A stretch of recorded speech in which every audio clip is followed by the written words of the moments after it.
Hello students, welcome to all.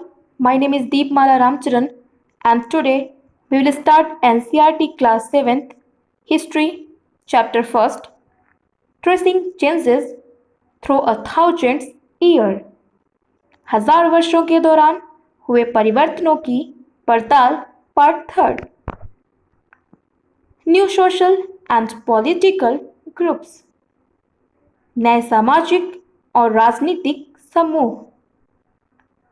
The study of the thousand years between 700 and 1750 is a huge challenge to historians, largely because of the scale and variety of developments that occurred over the period.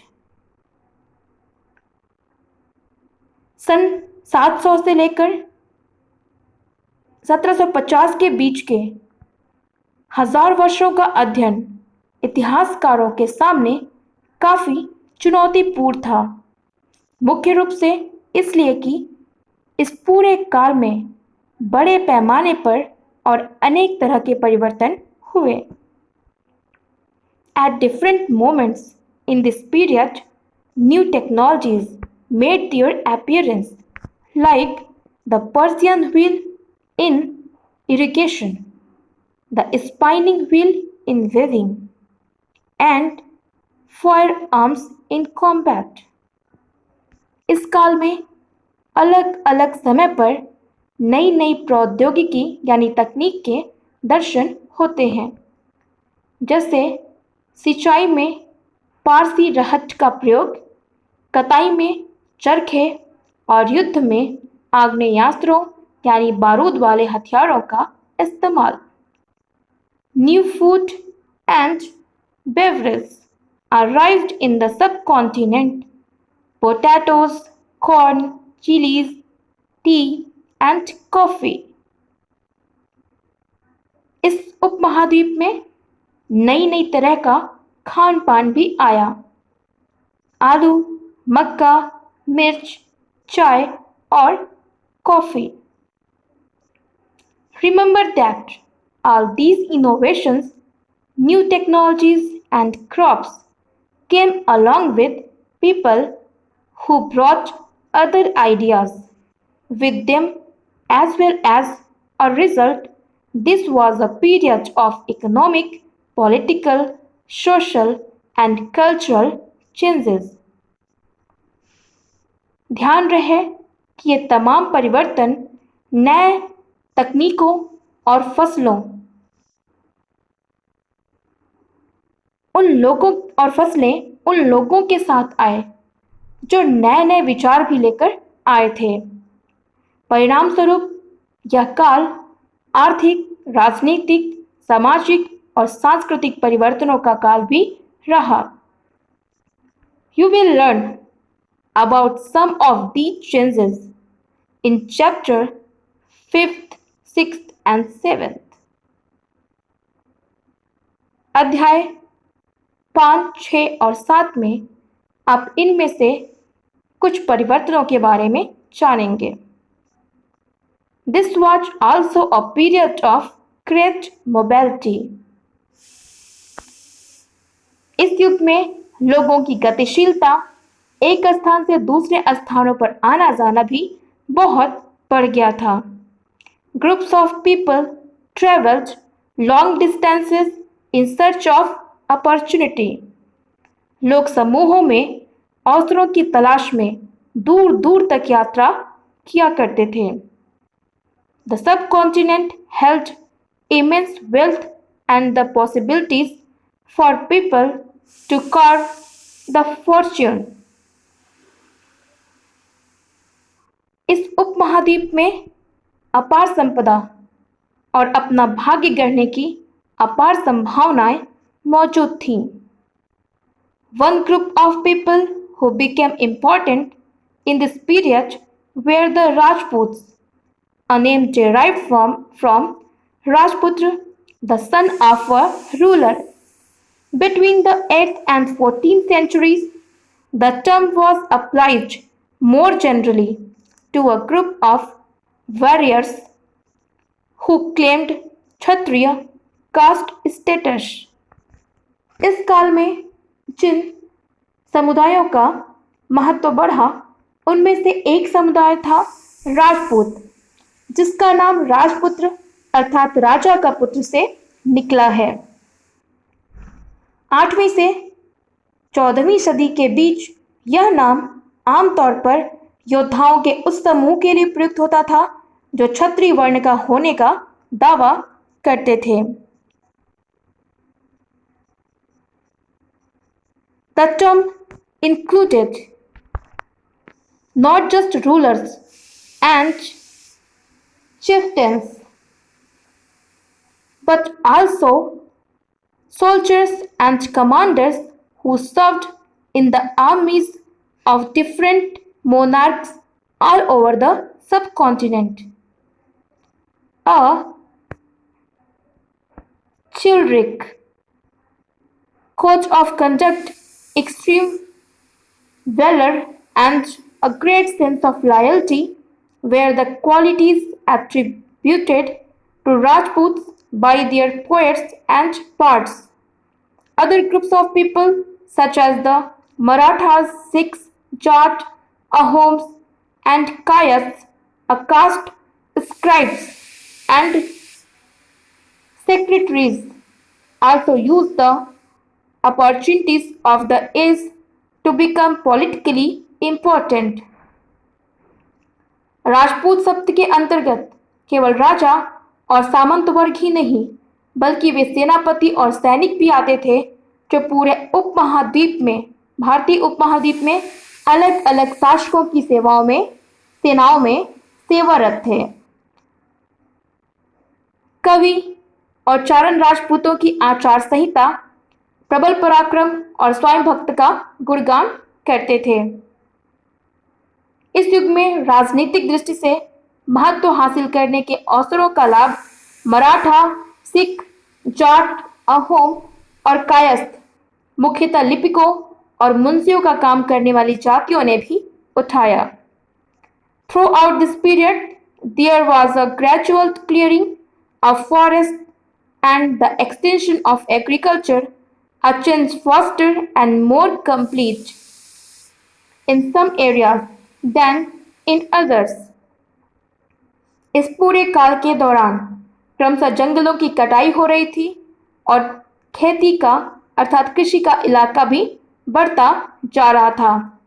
यह कुछ क्षेत्रों में यह परिवर्तन अन्य क्षेत्रों की अपेक्षा काफी तेजी से और पूरे तौर पर हुआ।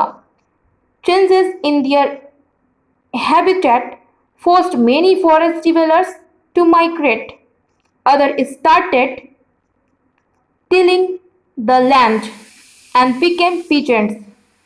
These new peasants group gradually began to be influenced by regional markets, chieftains, priests, monasteries, and temples. They became part of large complex societies and were required to pay taxes and offer goods and services to local lords. पर्यावास में यानी अपने आवास क्षेत्र के आसपास होने वाले परिवर्तनों के कारण कई वनवासियों को मजबूर होकर अपना स्थान छोड़ना पड़ा। कुछ और वनवासी जमीन की जुताई करने लगे और कृषक बन गए। कृषकों के ये नए समूह क्षेत्रीय बाजार, मुखियाओं, पुजारियों, मठों और मंदिरों से प्रभावित होने लगे। वे बड़े और जटिल समाजों के अंग बन गए। उन्हें कर चुकाना पड़ता था और स्थानीय मालिक वर्ग की बेगारी यानी उनके अधीन जो है नौकरी, उनकी सेवा करनी पड़ती थी। As a result, significant economic and social differences emerged amongst peasants. Some possessed more productive land, others also kept cattle, and some combined artisanal work with agricultural activity, during the lean season. As society became more differentiated, people were grouped into jatis, are subcaste, and ranked on the basis of their backgrounds and their occupations. परिणामस्वरूप किसानों के बीच भी आर्थिक और सामाजिक अंतर उभरने लगे। कुछ के पास ज्यादा उपजाऊ जमीन थी तो कुछ लोग मवेशी पालते थे, अर्थात गाय बैल भेड़ बकरी भैंस इत्यादि, और कुछ लोग खेतों से खाली समय में दस्तकारी का काम करते थे। जैसे जैसे समाज में अंतर बढ़ने लगे, लोग जातियों और उपजातियों में विभाजित होने लगे। उनकी पृष्ठभूमि और व्यवसाय के आधार पर उन्हें समाज में दर्जा दिया जाने लगा। Ranks were not fixed permanently and varied according to the power, influence, and resource controlled by members of the jati. The status of the same jati could vary from area to area. ये जो जातियों में जो है ऊंचे या नीचे का जो रैंक था वो स्थायी नहीं था।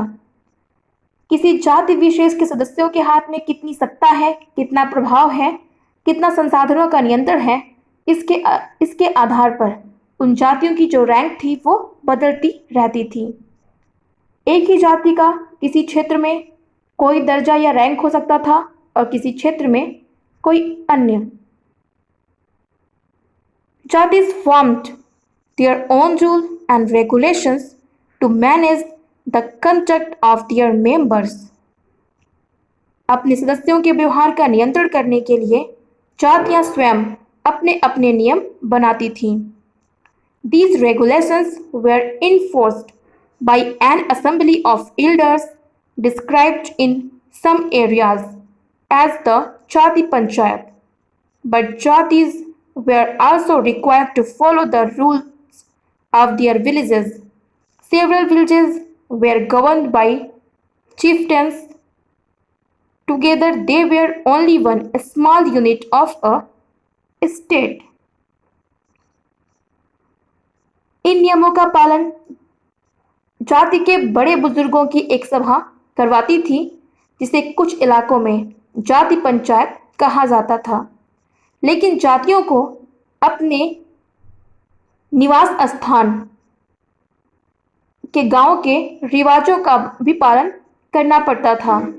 इसके अलावा कई गांव पर मुखियाओं का शासन होता था। मिल मिलाकर वे किसी राज्य की एक छोटी इकाई भर होती थी।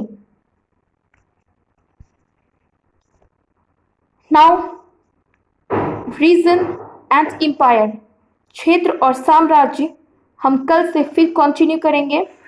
इसके पहले एक बार हम फिर से पीछे चलते हैं और जो साइड में कॉर्नर्स में जो इम्पोर्टेंट चीज़ें दी हुई हैं उनको भी हम देख लेते हैं, क्योंकि कई बार आपके एग्ज़ाम्स में जो आजकल एग्ज़ाम का पैटर्न है, कई बार जो है जो पिक्चर्स हैं वो आ जाते हैं और आपको जो है बताना पड़ता है कि पिक्चर जो है किस चैप्टर से या इसमें क्या कहा गया है। तो फिगर नंबर 2 है पहला, different kinds of handwriting कुछ make the reading of Persian and Arabic difficult. The nastaliq style on the left is cursive and easy to read. The Sikasti on the right is denser and more difficult. लिखावट की भिन्न भिन्न प्रकार की शैलियों के कारण अरबी और फारसी पढ़ने में कठिनाई हो सकती है। नस्तलीक लिपि बाईं ओर में वर्ण जोड़कर धारा प्रवाह रूप से लिखे जाते हैं। फारसी अरबी के जानकारों के लिए इस लिपि को पढ़ना आसान है। सिकस्त लिपि दाईं ओर अधिक सघन, संक्षिप्त और कठिन होते हैं। नेक्स्ट है